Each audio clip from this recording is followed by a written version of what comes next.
Selamat datang di channel BH Korslet. Jangan lupa subscribe agar channel ini bisa berkembang ke depannya. Dan jangan lupa tinggalkan jejak Anda di kolom komentar. Terima kasih guys. Bab 36. Luka tercengang dan menatapnya dengan tak percaya. Keira berkata dengan santai, "Ku bilang, itu dikirim ke kotak masukmu Jumat lalu."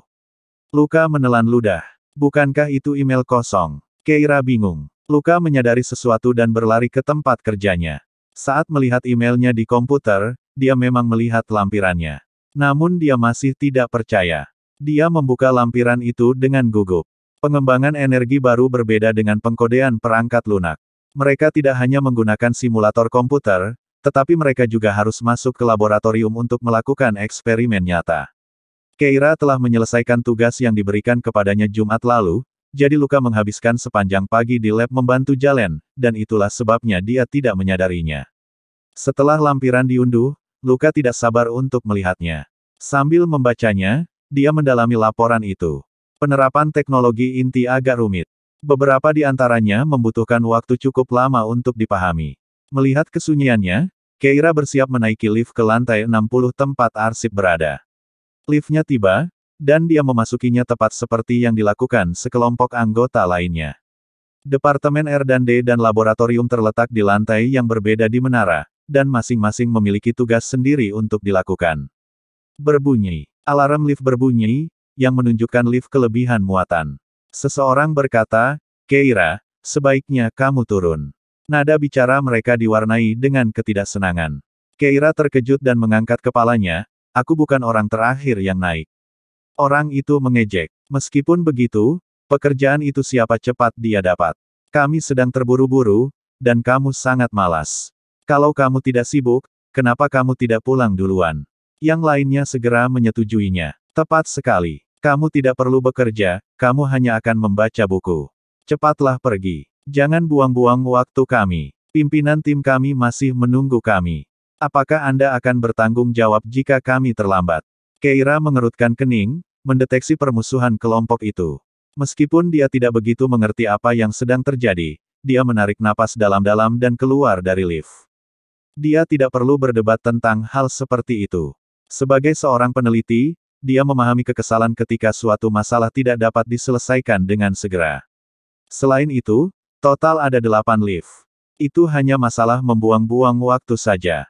Begitu pintu lift tertutup, seseorang dalam kelompok itu tiba-tiba berbisik. "Apakah kita bersikap terlalu kasar tadi?" Dia benar-benar tidak bijaksana, dia tidak melakukan pekerjaan apapun, namun saat kita mencapai hasil, dia juga menuai hasilnya. Itu tidak adil. Keira memasuki lantai 60 melalui lift lain dan buru-buru mencari buku yang disimpannya. Asal dia belajar dengan giat, dia yakin dia bisa segera memecahkan masalah Nyonya Horton tua itu. Tetapi kemudian, dia menemukan bukunya telah hilang. Keira tercengang. Dia buru-buru mencari ke seluruh rak buku, tetapi seberapa keras pun dia mencoba, dia tidak dapat menemukan buku itu. Sepertinya tidak ada seorang pun di sekitar yang membacanya. Buku-buku di perpustakaan Horton Group jelas tidak bisa dibawa keluar. Kemana perginya buku itu? Tiba-tiba, dia menyadari sesuatu. Hanya ada satu orang di perusahaan yang bisa mengeluarkan buku dari sini. Di lantai paling atas. Louis asyik mengernyitkan alisnya saat membolak-balik buku tebal di tangannya. Buku itu tentang ilmu saraf. Meski sempat familiar dengan subjek tersebut karena kesehatan neneknya, ia tetap merasa buku itu rumit dan sulit dipahami. Ia juga penasaran ingin tahu mengapa Keira membacanya. Tom memberikan Louis laporan terperinci tentang tindakan Keira di lantai bawah. Ia kemudian menambahkan, "Bos, Keira hanya memanfaatkan rasa sayang Nyonya Horton padanya dan bertindak sesuka hatinya. Anda bahkan mengatur agar dia ditempatkan di departemen yang sesuai dengan jurusannya, untuk memberinya kesempatan belajar, tetapi dia tidak menunjukkan rasa terima kasih." Louis menjawab dengan dingin, "Dia sebenarnya tidak di sini untuk bekerja." Tom bingung. Dia tidak dapat menahan perasaan bahwa bosnya seakan-akan berbicara membelanya. Itu pasti ilusinya. Ia kemudian bertanya, "Buku ini sepertinya tidak begitu relevan. Haruskah kita mengembalikannya?" Louis mengetuk buku itu, memikirkan rasa penasaran gadis itu saat melihatnya hari ini. Tiba-tiba ia teringat perasaan gadis itu saat berada di pelukannya tadi. Tiba-tiba, mulutnya kering, "Tidak perlu untuk saat ini." Keira ingin naik ke atas untuk mengambil buku dari Louis, tetapi ketika dia ingat pelukan mereka sebelumnya, dia tiba-tiba menjadi malu. Akhirnya, dia berjalan santai kembali ke departemen R&D. Baru saja keluar dari lift, dia melihat Jalen dan beberapa anggota tim sedang minum kopi di longe, berusaha untuk tetap terjaga. Mereka semua memiliki ekspresi lelah di wajah mereka. Melihat sikap santai Keira, seseorang tak kuasa menahan diri untuk angkat bicara. Keira, ini perusahaan, bukan pusat perbelanjaan tempat kamu bisa berkeliaran. Tepat sekali, kita semua sangat sibuk sekarang. Tidakkah kamu merasa malu jika tidak menawarkan bantuan? Apakah kamu mengerti? Terlibat dalam proyek kami dapat membantumu memperoleh pengalaman kerja. Kita semua berada di tim yang sama. Jika proyek berhasil, bonus dibagi rata. Kami tidak pernah meremehkanmu karena menjadi pekerja magang, tetapi kamu tidak mungkin bersikap tidak masuk akal seperti ini, kan? Kamu hanya ingin mendapatkan uang tanpa melakukan apapun. Meskipun kamu adalah kasus khusus di sini, kami tidak pernah mempermasalahkan kurangnya kemampuanmu. Kami pikir kami bisa membimbingmu, tetapi ketidakpedulianmu terhadap pekerjaan benar-benar keterlaluan. Keira berhenti sejenak, bertanya dengan serius, jadi, apa yang bisa aku bantu? Kamu tidak mengerti hal-hal teknis, jadi setidaknya kamu bisa membantu kami dengan pekerjaan-pekerjaan kecil. Mencetak beberapa dokumen, menjalankan tugas, atau membeli kopi. Mendengar hal itu, Keira mengerutkan kening. Maaf, itu bukan bagian dari pekerjaanku. Karena mulai bekerja sejak SMP, dia paham betul aturan di tempat kerja. Memang, gaji yang ditawarkan Horton Group kepadanya lumayan, tetapi 3 tugas yang diselesaikannya Jumat lalu pasti sepadan dengan gajinya. Dia tidak menyangka bahwa masalah kecil yang akhirnya dia selesaikan minggu lalu adalah masalah inti yang membuat seluruh tim mereka pusing memikirkannya. Setelah mengatakan ini, Keira hendak memasuki kantor. Namun, para anggota tim murka dengan pernyataannya. Orang macam apa dia? Dia tidak punya keterampilan apapun, tapi dia di sini berpura-pura seperti seorang putri. Sombong sekali. Kami tidak mengerti mengapa perusahaan mau mempekerjakan orang seperti dia. Melihat sikap Keira yang acuh tak acuh dan mendengar keluhan-keluhan tersebut, Jalen makin mengernyit. Dia ingin menolong Keira, tetapi dia tampak tak berdaya. Memikirkan dia bahkan berani melawan Jake demi dia merasa seperti orang bodoh. Jalen membanting tangannya ke atas meja dengan marah. Keira, kalau kamu tidak mau bekerja, silakan pergi. Kami tidak butuh orang yang suka menumpang di tim kami. Di dalam kantor, Luka kini dipenuhi kegembiraan dan semangat fanatik. Ia masih asyik dengan email itu. Dia akhirnya mengerti. Luka bangkit dari tempat duduknya, berlari ke pintu, dan dengan gembira meraih lengan Jalen. Bab 37.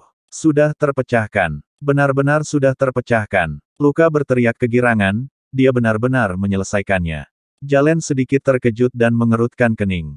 Apa kau sudah gila? Anggota tim lainnya juga dengan tidak sabar mengalihkan perhatian mereka kepadanya. Luka, apa yang sedang kamu lakukan? Ada apa denganmu sore ini? Kami sibuk di lab, tapi kamu menghilang.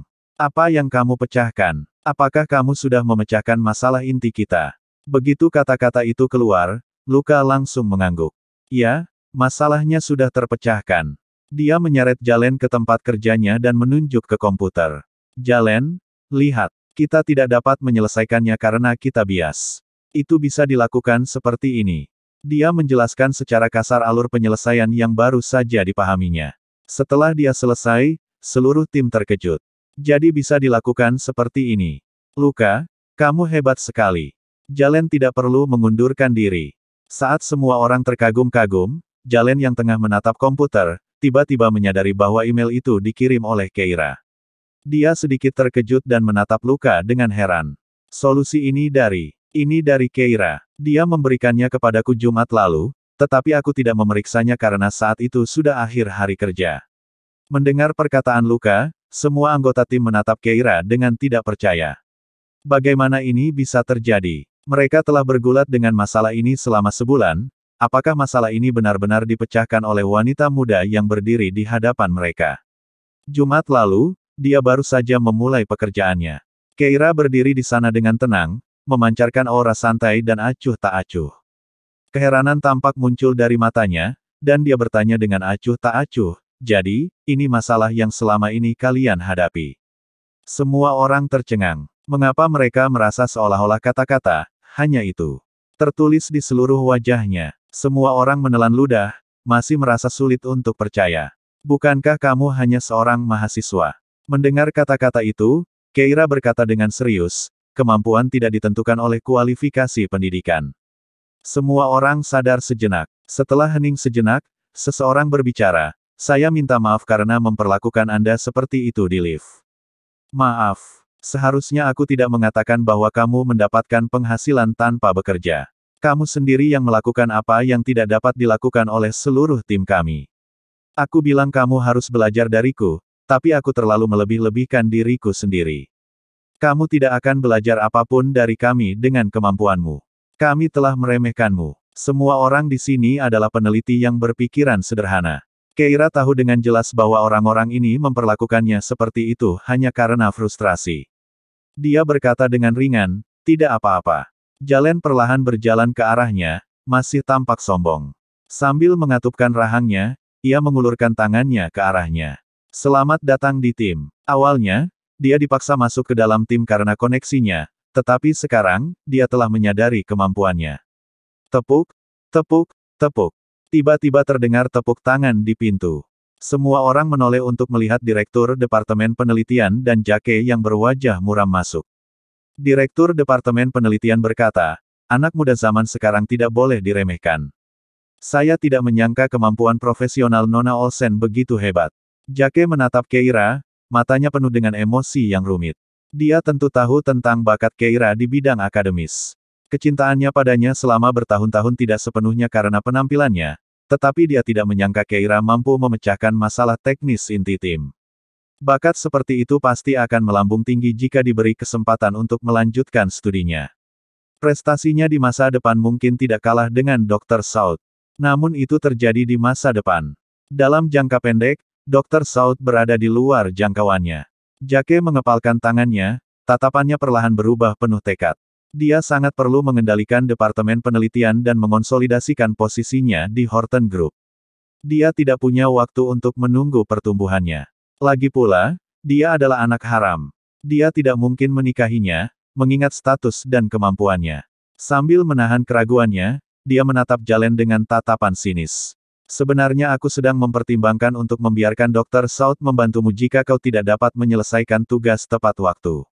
Mata para anggota tim terbelalak mendengar kata-kata itu.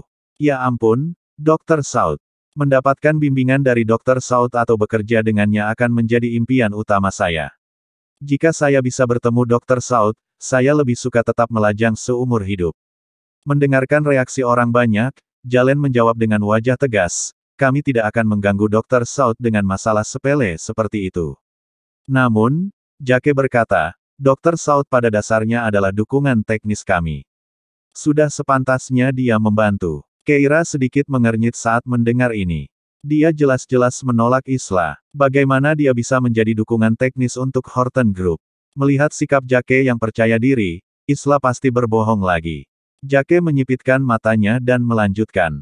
Jalen, sebenarnya, aku kebetulan butuh asisten yang menguasai tekniknya, jadi aku mempertimbangkan untuk menyesuaikan posisi Keira. Kau dan aku sama-sama anggota inti Departemen Penelitian. Tidak perlu ada perselisihan. Selama kau setuju, aku akan mengatur agar Dr. South segera memberikan dukungan teknis kepadamu. Dia mengatakan ini dengan sengaja, hanya untuk memberitahu anggota grup 1 bahwa selama mereka menyerahkan Keira, dia bisa menghubungkan mereka dengan Drew South.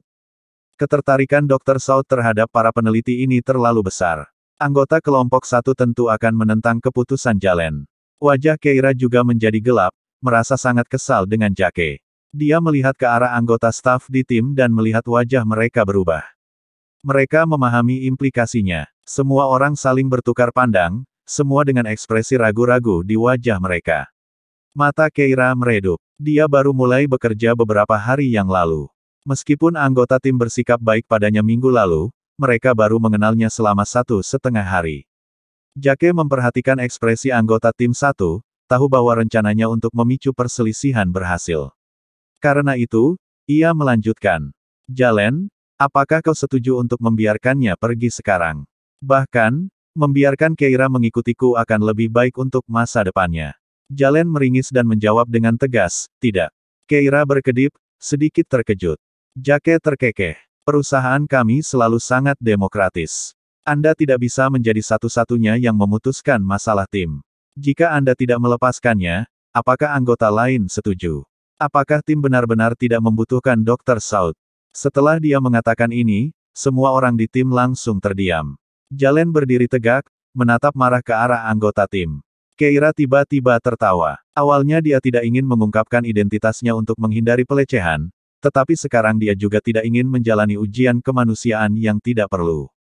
Dia menatap Jake langsung dan berkata dengan dingin, apakah kau meminta persetujuanku sebelum menggunakan Dr. South sebagai alat tawar-menawar? Bab 38. Mengapa aku harus bertanya padamu? Jake mencibir. Keira, ini adalah perubahan personel dalam grup Horton, kamu. Pendapat tidak relevan. Bagaimana pendapat Dr. South? Nada bicara Keira sangat ringan, dengan sedikit nada mengejek dalam ekspresinya. Jake terkejut. Apa hubungannya pendapat Dr. South dengan Anda? Mungkinkah dia mengenal Dr. South? Senyum di bibir Keira semakin dingin.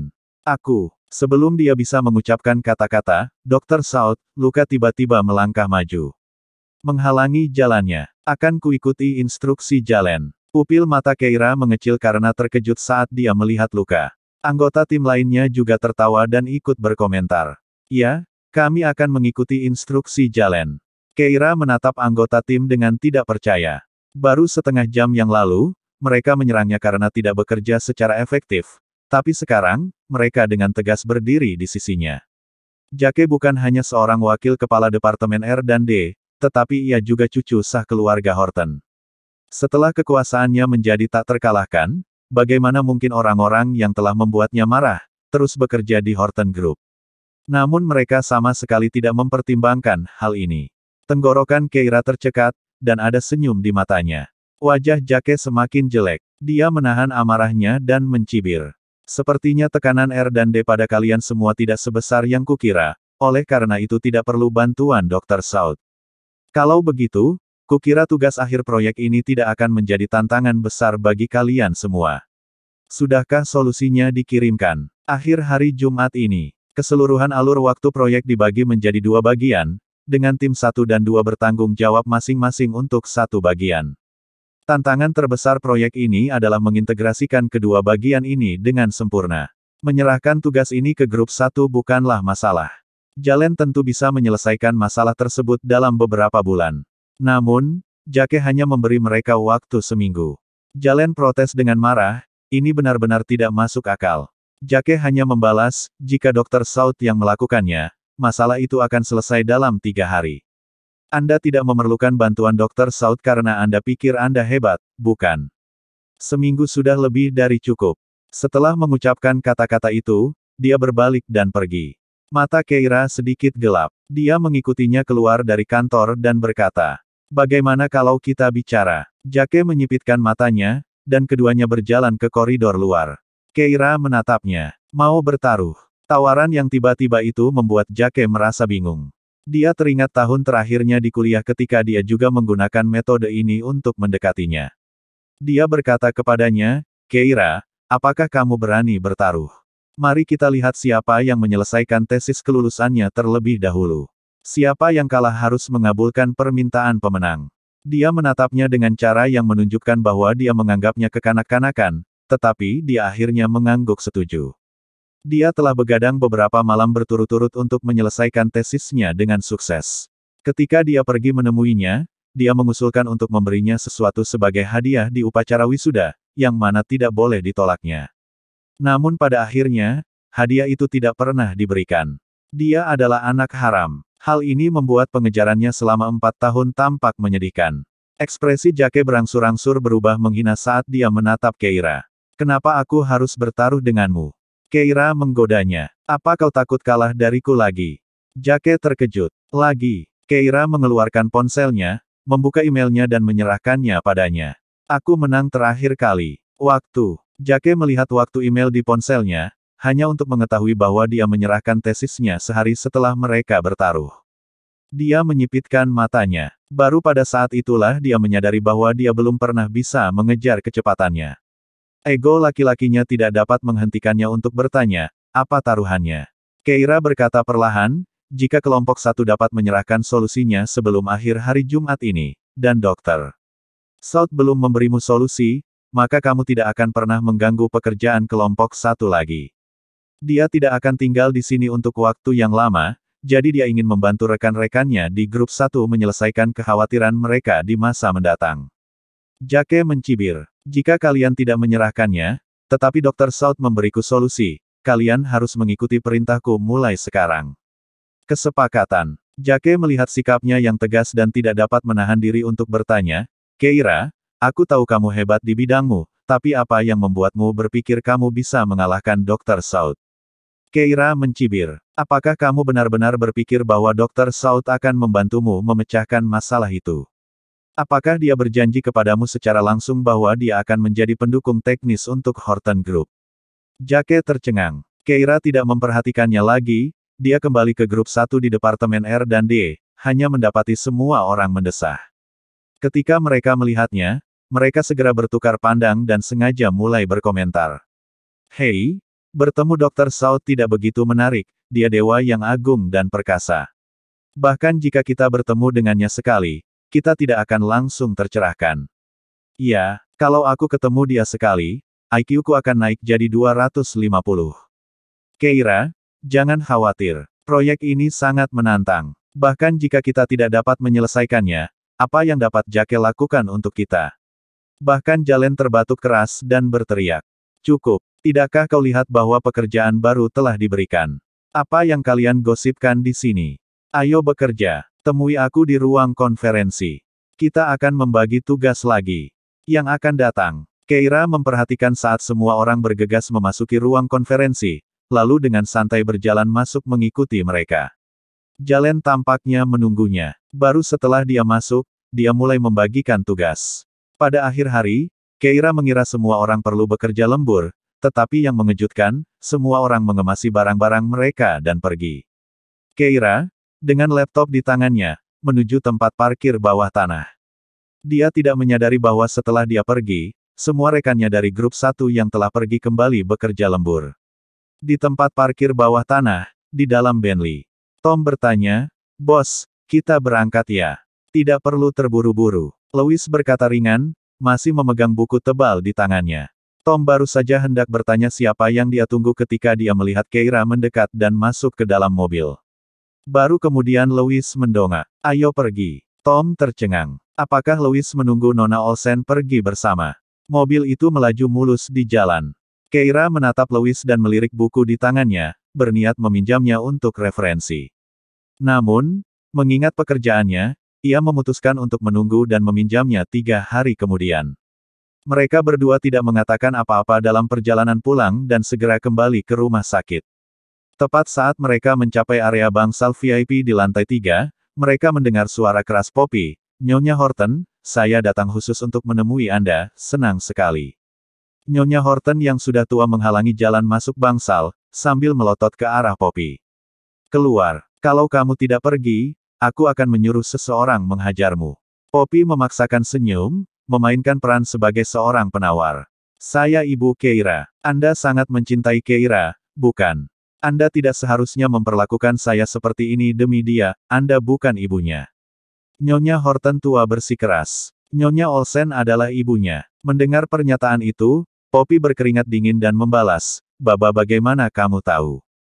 Bersambung.